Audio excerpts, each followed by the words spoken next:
Picture this. You just spent years of your life separating yourself from the masses, preparing for what is bound to happen, building a food pantry big enough for you and your family to stay safe, just to have it taken from you in a moment's notice. So ask yourself, can they do what they want when they want? Absolutely.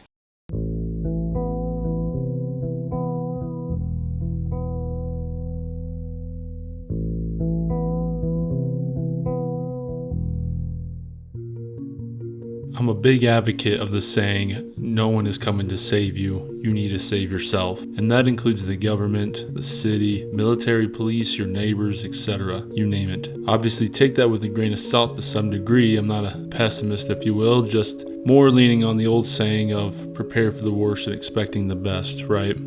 We live in a time and age that the majority of humans rely on others to take care of their problems and never take it on themselves, always pushing it off to someone else that they need to do something about this. You typically see two different types of groups. One that just assumes others will help them if things were ever to get that crazy, and the other group that doesn't really believe that it'll ever get that bad, especially enough to use food storage or any kind of prepping materials. Or at least they've convinced themselves of that to keep their worldly perspective safe. Then we have a subcategory. That's you. The type that has been watching the obvious writing on the walls for a while now and doing something about it. Whether you moved out of the cities into a more peaceful and safe area, maybe you're learning how to grow your own food and create long-term food storage for yourself and your family. Or maybe you're just simply starting and just looking for where to start. Regardless, you're taking action, and that is exactly what they don't want. They want you weak, both mentally, physically, and spiritually. They want you ignorant to the corruption and lies that are everywhere. Most importantly, they want you relying on them. So if you want your weekly rations of food and water, you will do what you're told, or else. Remember, those who control the food control the people. That is their plan. Well, they would never go to that extreme. You're just fear-mongering to get views on your YouTube channel. You still don't get it, do you? Roll the clip. Hello, boys and girls. So you want to know what the government will do if things get tight? Well, you've came to the right place. Let me show you what's possible. Civil War. The Confederate government used impressment. Yes, that's right, impressment, also known as recruitment by force, if you will, which was a policy that allowed government to seize food, fuel, slaves, and other supplies to support their armies. World War I. The government targeted the internment of immigrants as a way to justify the measure to prevent espionage or alliance to home countries. Under the Trading with the Enemy Act, President Wilson appointed A. Mitchell Palmer as the alien property custodian, considering all interned aliens as enemies. This resulted in a combined $25 million in seized property from the targeted groups. Now, during the time, a lot of German Americans were targeted, but what if it were homesteaders or preppers? Doesn't take much to become a target of a corrupt leader and for them to target you as the enemy of the state. Just ask Mike Glover. World War II. The Emergency Price Control Act was introduced to enforce food rationing, where shoppers had to produce the right ration coupons, stamps, certificates, or points, plus the cost of the item, to control the rate of spending and discourage hoarding. Not only that, but just like in World War I, the U.S. government seized the assets of individuals and companies it considered enemies of the state, which included Germans, Japanese, and Italian nationals. And finally, Hurricane Katrina. The government went door to door to confiscate people's weapons in New Orleans. This was ordered by New Orleans Chief of Police, Eddie Compass, another example of overreach of power in your backyards.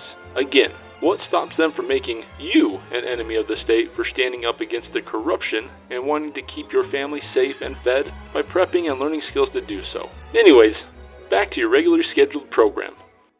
Now, it's pretty clear that the President of the United States can issue executive orders to seize resources if they deem necessary. Many presidents, including Nixon, Kennedy, Clinton, Obama, Trump, have issued executive orders against individuals accused of hoarding food. People also forget that under martial law, constitutional rights may be suspended and citizens could find themselves without protection of traditional legal safeguards. I think it's funny to hear people talk about their rights. You have rights up until the time the government decides you don't anymore. Simple as that. Now, in pursuit of trying to understand the difference between hoarding, stockpiling, and what is legal and illegal, there are a lot of contradictory definitions and statements out there that are saying a lot of different things. Under 50 U.S. Code 4512, hoarding of designated scarce materials, it states, in order to prevent hoarding, no person shall accumulate 1. In excess of a reasonable demands of business, personal, or home consumption, or 2. The purpose of resale of prices, for the purpose of resale at prices in excess of prevailing market prices, materials which have been designated by President as a scarce materials or materials in supply. Some parts seem to focus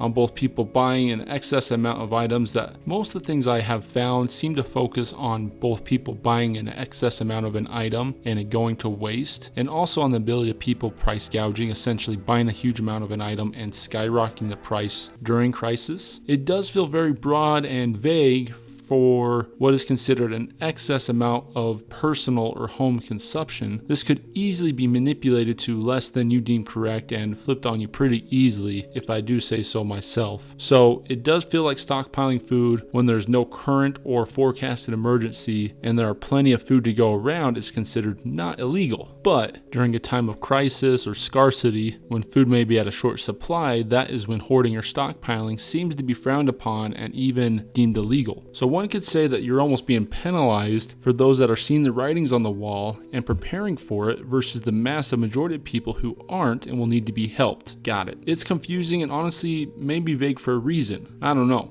But what I do know is that many Americans are not prepared for a major disaster. Therefore, they will depend on someone else to help them when the time comes. This is when organizations like FEMA come up to help those people by providing food and other resources. However, reliance on FEMA definitely varies. If you're one of those people that live in small town America, you might find yourself at the bottom of FEMA's priority list. Big cities and major metropolitan areas with large populations definitely get help first. Now, FEMA has a stockpile they have of themselves that they will typically use first, and then next they'll go to suppliers and factories and wholesalers if they need to get supplies from them if needed. If that still doesn't work, that's when they would turn to citizens to use their stockpiles. Now typically they are more focused on like heavier equipment like tractors or generators, things like that, and they must give a receipt of any items taken and reimburse it after things have improved. And if you look at past situations that FEMA has responded to across the United States, rarely if ever has it called to approaching the average citizen for their supplies as a necessary approach. Plus, I'm betting if it comes to that, FEMA will be met by, let's say, a large amount of unwelcoming Americans who are prepared and don't want to just hand over their stuff lightly. So, and the reality is, FEMA or the government is probably not the ones you need to worry about when it comes to taking your prepper supplies, essentially your small potatoes to them. But to your local authorities, you may be perceived as a necessary target, if you will, to help those who need it if your stockpile is well known across town. So what can you do about it? Simple. Stop talking about it. This is Fight Club, people. And what's the number one rule? You do not talk about Fight Club. Second rule of Fight Club is you do not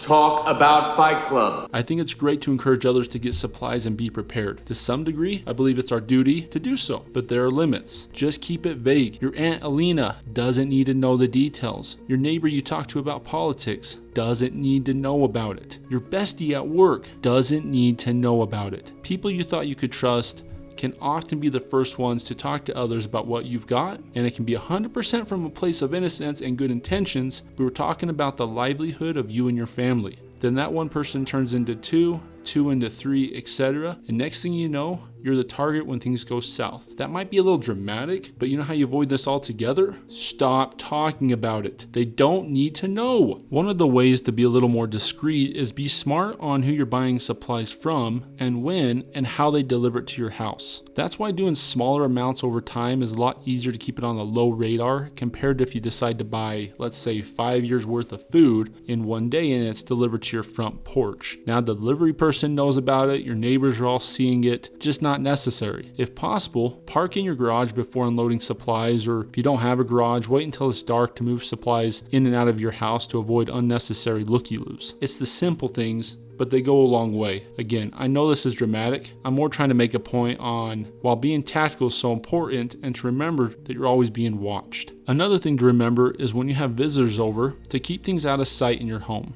Keep things in a designated location, out of sight, out of mind. And with that being said, it's also smart to have supplies in different locations. Don't keep all your eggs in one basket, essentially. Some in the house, some at a trusted friend's, random spot in the woods. Mix it up. It amazes me how many influencers nowadays show off their supplies online as much as they do. Don't get me wrong, I love seeing others live in this lifestyle, but don't forget that all the views aren't just from good people. It's extremely easy to find exact locations nowadays and where you're at, and the wolves will be watching for the chance to take if they get the opportunity to do so. This is no different than if you're parading around a stack of cash or some Rolex watches and fancy clothes online. Eventually the wrong person will cross you and they will target you. I had a friend that did this exact thing, and within a few weeks he was robbed at his own house because he was like to flash around his watches and his money online. Again, dramatic. But I'm trying to remind you, if food and water are scarce, people are not thinking logically, and that's what put you in harm's way. So remember, loose lips sink ships. Thanks for watching. Don't forget to subscribe. See you on the next one. Stay ready.